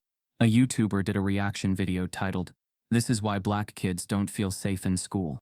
Within 72 hours, the university's official comment section was a battlefield. "This is your best faculty. How many others are like him? Do black students even matter to Kingswell? Beckett, leave now." The hashtag trended across 3 platforms. Fire Beckett. Erased but fighting. Kingswell. A group of students created a digital map called the Systems Skeleton that tracked tenure-protected faculty who had been accused of racism across the last 10 years. Beckett was one of the dots. But he wasn't the only one. The movement had grown bigger than any single name. And then the protest started. It began with one sign taped to a classroom door, then 20 more. Then hundreds of students standing outside the administrative building, chanting, "Silence is complicity." Elise watched from across the courtyard, no longer allowed in the faculty wing. Marquis stood at her side, exhaustion etched into the lines beneath his eyes, but something brighter burning behind them now. He stepped forward when a reporter asked what he wanted. He said just 2 words: accountability. Publicly. That night, the administration caved, slightly. An email went out to the student body at 10:30. Dr. Ronald Beckett has been placed on temporary academic leave, effective immediately. Leave. Not termination. Not investigation. Not apology. But absence. Carefully worded, temporary, reversible absence. The university still thought this could blow over. Marquis slept in his car for 3 days. He didn't tell Elise. He didn't tell Naomi. He didn't even tell Kenya. He parked 3 blocks from campus, near the gym, using his student ID to shower in the locker room before class. He brushed his teeth in the library bathroom. He charged his phone at the student center while pretending to study. And all the while, he carried the weight of a story too big to drop and a life too fragile to pause. One morning, while scrolling through scholarship applications on a borrowed tablet, he found an envelope slid under his windshield. No return address, just his name. He opened it slowly, expecting another threat. Instead, it was a letterhead. The Kepler Foundation for Academic Justice. Typed neatly beneath it. "We've followed your journey. We believe in your fight. Enclosed is an emergency scholarship, covering housing and tuition for the remainder of your academic year." His eyes widened. Then he flipped the letter over. One handwritten sentence. "But there's a condition."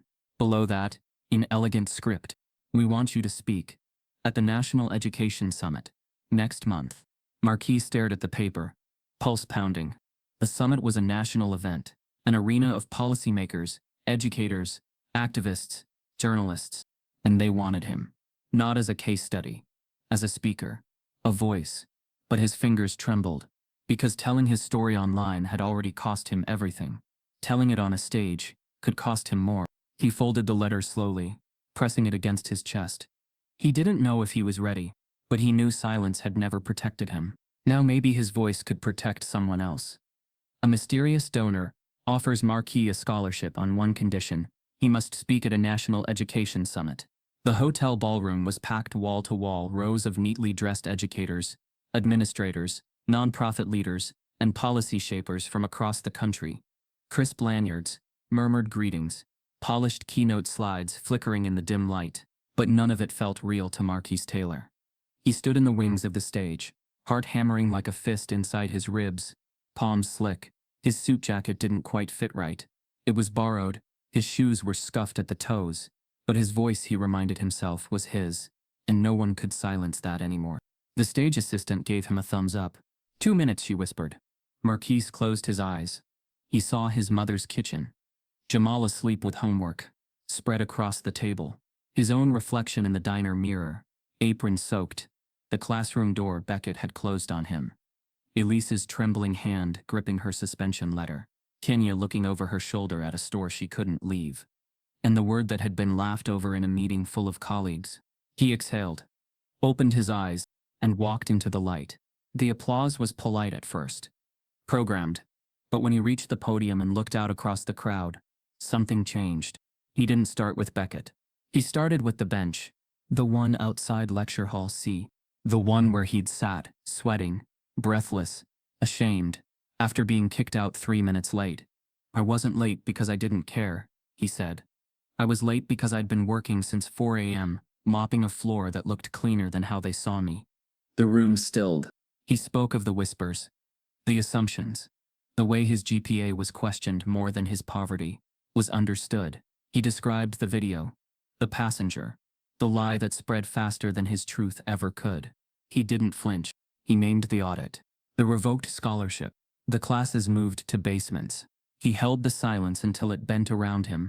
Then he spoke of Elise, of Kenya, of Tariq, of every student who sat through lectures with their mouths closed and their hands folded, because they knew that even raising a question could be seen as defiance. He raised his voice, not loud, but firm. This isn't just about racism in the classroom. It's about how institutions can bury students with smiles, with silence, with policies that sound neutral, but cut like knives. The room was frozen. Some scribbled notes, unsure how to react. But some cried. Openly. He ended not with anger, but with a dare. Stop asking students of color to be exceptional just to be seen as human. And stop giving tenure to men who build careers off our erasure. When he walked off stage, the silence lingered a breath longer. Then the room erupted. Not a polite clap. A standing ovation. Not because he was a spectacle, because he was a mirror. And they saw themselves in the reflection. By the time Marquise reached his hotel room, his phone had crashed 3 times. Naomi had posted the full speech. It had already been viewed over 1.2 million times. By morning it would double. Kenya called, crying. You said everything I couldn't. Tariq texted, you just rewrote the narrative. Even his mother messaged, your grandmother would have stood up in that room and hollered. Marquise smiled, but he knew this wasn't the end. It was the beginning of something harder. They'd listened. Now what would they do? Back in her tiny office, Elise sipped cold coffee and scanned her inbox out of habit. She wasn't officially employed anymore. Her contract remained under review. Her login still locked, her title erased from the department website. She opened Naomi's video of the summit and watched the final 2 minutes again. She had seen Marquise speak in classrooms, meetings, and media. But this was transformation. He hadn't just spoken for himself. He had burned down the idea that respectability would protect students of color. She closed her laptop and turned to the stack of mail on the floor. Most of it was junk, but one envelope stood out. Ivory heavy, embossed with a university seal she didn't recognize. She tore it open. Read the first line, and froze. Dear Dr. Monroe, we followed your advocacy and your leadership in the Kingswell incident. Your integrity, courage, and academic rigor did not go unnoticed. Elise's hand trembled slightly. She kept reading. We would be honored if you would consider joining our institution as the founding director of our new anti-bias in higher education initiative. A fully funded department, faculty of your choosing, and complete academic freedom. Her mouth parted slightly. Stunned. She checked the return address. Boston Metropolitan University. A top 10 institution. No pretense. No condescension. Just belief. Marquise had burned the stage down. And she had been seen in the light of that fire. Elise receives a letter from a top university. They want her to lead their new anti-bias program. The morning the resignation letter arrived, the campus was strangely still. Streetlights flickered in the dawn. The quad was empty. The usual hum of students cramming for exams, coffee in hand, was absent. It felt as though the university itself was holding its breath. Marquis stood at his dorm window, phone in hand. The alert popped. Dr. Ronald Beckett has submitted his resignation, effective immediately. His heart thudded in his chest. He reread it 4 times, then 5. He tucked the phone in his pocket and stepped into the light outside. The air was crisp, November cold, and everything looked sharper. For weeks the protests had grown. The pressure had become unbearable. The emails, the headlines, the students. But still, a tenured professor resigning was not something he ever believed would happen. By mid-morning, flyers had appeared across campus. We did it. Beckett is gone, but the work continues. Truth wins. A few professors lowered their heads in passage, but most remained silent. Tentative acknowledgement or relief, masked with civility. The university administration sent an all-campus email, minutes later. In light of recent events and ongoing investigations into institutional bias, Kingswell University is initiating a full-scale equity audit across all departments, including retraining protocols, hiring reviews, and transparent reporting practices. It sounded formal, almost bland. But to Marquise and Elise, it was the first time the institution admitted fault, even if timidly. They'd spent months building a case, collecting evidence, securing media backing. But that email? That was the mirror shown back to them. Not just for Beckett, for everything the silence had protected. Graduation day dawned clear and bright. In the tented field behind the main hall, rows of caps and gowns filled the space. Friendships, family, cameras, pride, nerves. Marquis sat in his seat, looking out at the sea of faces and tear-streaked parents. He thought of every early bus, every shift he skipped, every insult he swallowed, because he had no choice. He thought of Beckett's classroom, Elise's suspension, Kenya's quiet retreat, Tariq's vanishing, and he thought of how far they all had come. When his name was announced, he rose, walked across the stage. The chancellor handed him his diploma. The crowd stood. The applause was thunderous, long, sustained, reverent. Students rose to their feet first, then families, then faculty. Some cried, some cheered, some leapt to their feet in solidarity. The chancellor leaned in, voice booming. Mr. Marquis Taylor, you stand not only as a scholar, but as a symbol of resilience, truth, and transformation. He smiled, nodding. It felt surreal. The weight of his life, the burden of expectation, had shrunk down to a single moment on that stage. But he didn't stop at his own story. He looked for Elise in the crowd, Kenya on the sidelines, Tariq's faint silhouette near the back. He held up his diploma for them. This is ours. Elise's reinstatement came quietly. The letter appeared in her locked drawer, restored access, full contract, and a campus-wide announcement. Dr. Elise Monroe will resume her role and will be appointed as a co-chair of the Equity Audit Review Committee. Boston Metropolitan University's offer still fluttered in her inbox. She'd paused replying until she knew what Kingswell would do. Now, with concrete steps toward reform, she accepted both. She would return, and also take the Boston role when the time came. A bridge between change and accountability. Her position would carry institutional backing and funding for new anti-bias programs. When she walked back through the faculty wing for the first time in months, doors opened, colleagues nodded. 2 deans shook her hand, eyes moist. A few students cheered quietly. The air felt different, thin at first, but gaining oxygen. Kenya's transformation was quieter but no less powerful. She began a mentorship program for Black and Latinx students at Kingswell. Voices in motion. She recruited community volunteers, alumni who had dropped out, and former professors who understood the weight of invisible labor. She held meetings in local church halls and campus cafes. She matched freshman pairs with mentors, offered resume coaching, psychological support in a safe space to share stories. She held quiet panels on microaggressions, workshops on institutional bias, and started compiling her own database, cases she'd encountered in conversations. Students lined up to join. She became a bridge between the lived and the academic, a living reminder that one voice can become many. One evening, after a long session, a new student thanked her. "Because of you, I didn't drop the class." Kenya swallowed back tears. A lifetime of erosion had begun to heal. Tariq got an offer. A small liberal arts college, out of state, reached out quietly, and not just as a lecturer. They offered him a tenure-track assistant professor position in economics. His contract included full support for research on racial bias in higher education. It felt like restoration. It felt like noticing. He accepted. The announcement was subtle. An email to the econ department, an updated profile, a few congratulations. But to him, and to all who had followed him quietly, all those months, it felt loud. On the night before his departure, he and Marquis sat in a quiet cafe near campus. 2 men who had survived. They spoke of futures, of articles, lectures, books, policies. They spoke of the weightlifting, but also of vigilance, how easily justice could be undone. "Don't think this ends with one victory," Tariq said. "They'll test the boundaries again, but we're here now. We have witness, we have record, and we have each other." Marquis nodded, letting the heat of that thought settle in his bones. Months later, as the seasons shifted and change became routine, Marquis sat in a slender mailbox line when he noticed a new envelope among his mail. Ivory, embossed. No return address. He thought of the donor's letter. The summit, the battle, the future. He tore it open. It was addressed, typed, "Dear Mr. Marquis Taylor, we are honored to inform you that you have been nominated for the National Award for Educational Advocacy. The award recognizes individuals whose efforts in advancing equity and exposing institutional bias have had significant national impact. He paused. A breath left him. Then he scanned further. Beneath the nomination details was a small note. Your voice has changed the conversation. Now continue it.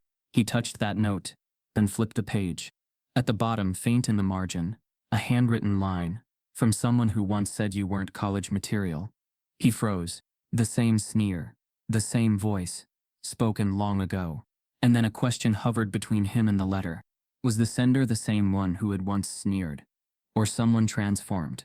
His heart pounded. The award was real. The impact was real. But that final sentence hung in the air like a question mark carved from thunder. Months later, Marquise receives a letter. He's been nominated for a national award. But something about the sender feels familiar. Marquise stood in the small apartment he now rented, humble, furnished with hand-me-downs and donated shelves. The ivory envelope sat on his kitchen table, edges slightly bent, as if it had traveled a long road to reach him. He hesitated, fingertips hovering above it. The silence in the room felt heavy, the air thick with possibility. He drew a breath and opened the flap. Inside, beneath the nomination letter for the National Award for Educational Advocacy, was a single sheet of letterhead. It was printed on official Kingswell University stationery. The watermark in the background, faint, but unmistakable, read Office of Dr. Marlene Santos, Beckett's former office. He reread the note at the bottom. From someone who once said you weren't college material. He sat there for a long moment, breath shallow. The idea that the sender had once been his tormentor, and now this mysterious ally made his heart skip in fear and hope. He pulled the letter closer, scanned it for signs, pen pressure, indentations, silky paper, faint fingerprints. Nothing obvious, just the name, the seal and the message. Continue the conversation. His thoughts raced. Why Dr. Marlene Santos? She was the person appointed to replace Beckett quietly, with minimal fanfare. No one talked about her. She was meant to be the transition figure, steady, neutral, administratively capable. But now, he paced the room, the letter in his hand, eyes darting toward the window as dusk settled. The sky dimmed behind silhouetted buildings, the distant hum of city life bleeding in. He sank into a chair, the paper trembling in his lap. Then his phone buzzed. A text from Naomi. Congratulations on the nomination. Big coverage to come. But be careful. Some will question the source. Stay sharp. He tapped a reply. I saw the watermark. She responded almost instantly. Interesting. Let me dig. He leaned back, mind racing. The weight of his journey felt heavier now that someone he never expected had stepped forward. If he accepted the nomination, if he stood on that stage, the question would always loom. Why him? And now, why from her office? He remembered Beckett's sneer. You're not college material. He remembered every moment he doubted himself. Every late shift. Every time doors slammed in his face. And now in the margins of an envelope, that same voice had gifted him a chance. He rose, walked to the small mirror in his entryway, and looked at his reflection. Eyes tired, resolve steady. He tucked the letter into his jacket pocket, next to his chest. He would carry this not as a trophy but as an obligation. The day of the award ceremony arrived in a way that felt both surreal and inevitable. Marquise stood backstage in a dark suit, shoulders squared. The hall was enormous, stage lights too bright, seats too many, cameras glinted, mics murmured, click-click of phones capturing everything. Journalists, educators, students, the names of nominees projected across the screen behind the stage. He closed his eyes for a moment. The weight of every step that had led him here pressed on him. Then a whisper. His name. He stepped forward under the glare, walked to the podium, and the room hushed. He began not with the award but with a question. Who gets to decide who deserves a voice? He said, scanning faces. Is it the institution that erased us, or the people who shouted until doors opened? He raised the letter envelope, still in his jacket pocket. He didn't show it yet. He spoke of the burden of invisibility, of students uncounted, stories silenced. He spoke of Kenya, of Tariq, of Elise, of every student wounded by neutral policies that weren't neutral at all. Then he glanced at the audience's edge. He saw Marlene Santos. She sat poised, composed, but her eyes were fixed on him. Somewhere between pride and secrecy, he thought. He spoke his acceptance not of praise but of responsibility. Tonight I accept not just for me, but for every student still trapped in silence. When he finished, applause roared. People standing. Camera flashes lit the room like bursts of white thunder. But as he stepped off stage, his gaze found Marlene. She stood, offering a small nod. He exhaled. The crowd surged around him, journalists clamoring, cameras pinned on his face. Questions, congratulations, hands extended, faces shining. He felt both seen and raw. Later, in a quiet green room behind the stage, he sorted through his phone's messages. One subject caught his eye. From Marlene Santos. He tapped it. The email was "You survived what would have broken most. Now go build something better." MS. He reread it twice, the weight of those words heavy in his chest. She had watched. She had believed. She had acted. He folded the email and slid it into his pocket. He rose to exit, walking toward the event's main hall. Cameras followed him. Reporters called his name. Students tried to reach him. A group gathered ahead, a small cluster of black undergraduates, holding signs. His voice was always here. He smiled, nodded. He walked through them. The crowd parted. Lights flickered. He approached the main stage again. Now cleared. The podium empty. The microphone still stood, waiting. He paused, eyes sweeping the seats. The stage looked less like a trophy and more like a platform, not to deliver speeches, but to continue the work, to disrupt silence, to build foundation. He reached out and touched the mic, a symbolic gesture. The crowd behind him hushed in anticipation. The moment stretched. Then he raised his voice softly, but clear. To every student who has ever been told their story, doesn't matter. It does. The stage is yours too. The room erupted again. He stepped back, letting the applause wash over him like wind. But something in his pocket made his hand still. He pulled out the envelope, the watermark, the sender. He glanced one more time toward where Marlene had sat. She was gone, leaving behind an empty chair. He folded the envelope and placed it gently on the podium. Then he walked out of the spotlight, through the sea of faces, toward exit doors leading to the night. And behind him, cameras, applause, lights, but ahead of him, silence waiting to be filled. One last question hovered in the air. What about the students still trapped in silence? And so the fight continued. Marquise looks at the stage, the crowd, the cameras. One last question echoes. What about the students still trapped in silence? No student should have to fight for the right to be seen as human. No mother should watch her child be punished for the color of their skin. If this story made you feel something, don't let it fade. Type yes if you believe in justice. Subscribe if this broke your heart.